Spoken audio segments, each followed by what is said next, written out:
$60,000 for my niece wasn't enough for him. It was sold several years ago, and while I am no billionaire, it has allowed me to live a very comfortable life. I have a small, close-knit family, and am happy to share my good fortune with them. I have an older brother, Isaac, a 50-year-old male, who has a daughter, Grace, a 14-year-old female, with an ex-partner. Grace lives most of the time with her mom, Rebecca, but spends the weekends and half of the summer with her dad. I am especially close with Grace, since I only have sons, and they love their cousin, and vice versa. Grace would frequently babysit and be a mother's helper, making bottles, burping the baby, helping in the kitchen, etc. when she was younger.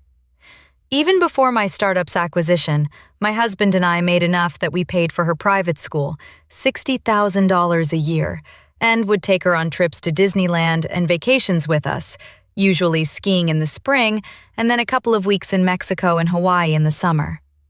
But when our lifestyle upgraded, so did hers. We set up a trust fund for her, enough for college, a master's, and a PhD, and a down payment on a house in the Bay. But that was only the beginning.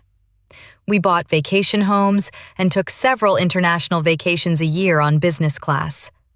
Her parents have been nothing but supportive and very grateful. Now the problem is, around 5 years ago, Rebecca met George, who had 2 kids who he has 50-50 custody of. Caroline, a 16-year-old female, and Christian, a 13-year-old male. Both Rebecca and George work as servers and have a hard time making ends meet. They recently got married and moved in together, and Caroline and George are starting to get upset and jealous that their stepsister lives such a better life. They go to public school, go to Disney once a year if they are lucky, and maybe a trip to Vegas or to visit their grandma in Florida in the summer. This upset George and has led to fights with Rebecca. The kids are fighting too. Rebecca brought this up to me hesitantly, but she said that she promised George she would at least ask me to pay for private school to keep things even, and try to make things even between the kids with gifts and trips. Rebecca is on my side, and said she knows it is not my responsibility at all, but she promised George she would at least talk to me, and he said I would be pretty cold or a jerk, though I think he used stronger language, knowing him, to treat siblings so differently. But my husband and I disagree.